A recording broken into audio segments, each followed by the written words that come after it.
नमस्कार, मेरा नाम है लक्ष्य दवे। दिव्य मार्गदर्शन में आपका हार्दिक स्वागत है। आज हम श्रीमद् भागवत महापुराण के महात्म्य के द्वितीय श्लोक पर प्रकाश डालेंगे।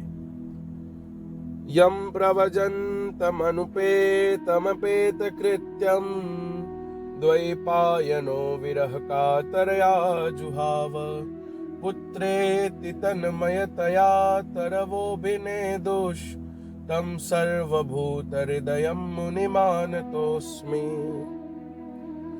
संत कभी भी एक जगह पर स्थिर नहीं रहते, वे सतत भ्रमण करते रहते हैं। संत बहती हुई गंगा के समान है। जिस प्रकार से गंगा कितने लोगों के पाप को धोकर बहती बहती सागर में मिल जाती है, उसी प्रकार संत के मार्ग में आने वाले कई संसारियों के मन के मैल को धोकर वे भी दया के सागर परमात्मा में विलीन हो जाते हैं। आज हम बात कर रहे हैं सुखदेव जी महाराज के बारे में। सुखदेव जी महाराज ब्रह्मज्ञानी तो है ही, परंतु उनके पास ब्रह्म दृष्टि भी है।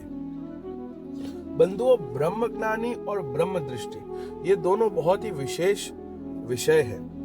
इस पे हम जब श्रीमद् भागवत के मूल पाठ पर प्रवेश करेंगे तब सुखदेव जी महाराज का वर्णन आएगा, उसमें हम इसको अच्छे से समझेंगे। सुखदेव जी महाराज कई वर्ष मां के गर्भ में रहे और 16 वर्ष के बाद वे प्रकट हुए। प्रकट होकर ही वे तुरंत जंगल की तरफ संन्यास लेने के लिए निकल पड़े। ये दृष्टि देखकर व्यास जी बड़े व्याकुल हुए और पीछे पीछे दौड़ने लगे और कहने लगे, हे पुत्र, आप कहां जा रहे हो? परंतु सुखदेव जी महाराज ने कोई उत्तर नहीं दिया। परंतु सुखदेव जी महाराज के बदले में वृक्षों ने उत्तर दिया। बंधुओं, अब आपके मन में यह प्रश्न हो रहा होगा कि क्या वृक्ष बोल सकते हैं?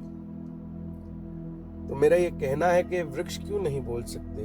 अगर भक्ति श्रेष्ठ हो तो जनाबाई के गोबर के उपले भी अगर विट्ठल विट्ठल बोल सकते हैं तो वृक्ष क्यों नहीं बोल सकते?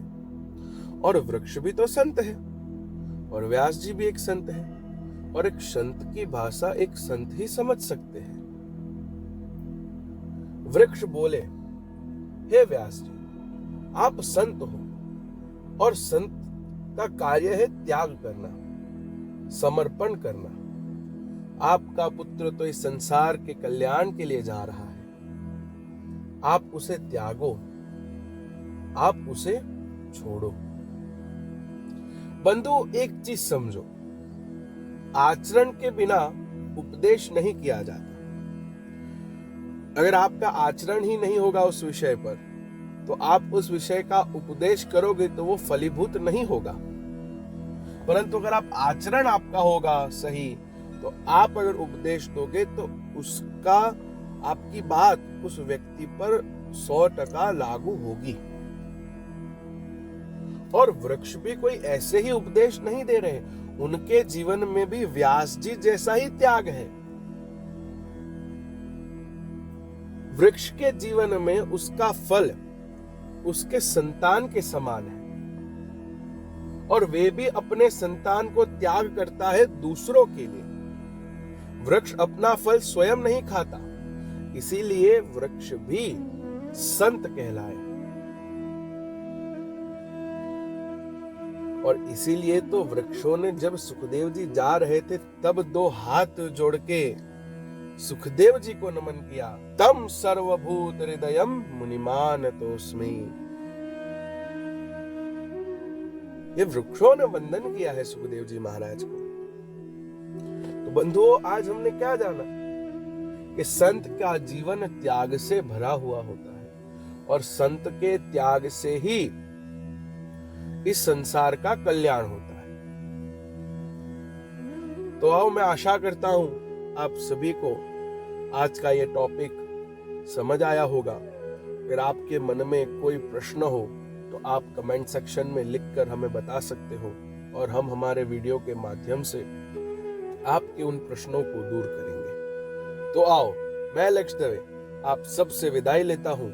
अगर आपको ये हमारा ये पॉडकास्ट पसंद आया हो तो हमारे YouTube चैनल को लाइक कीजिएगा, शेयर कीजिएगा और सब्सक्राइब करना न भूलें। जय श्री कृष्ण।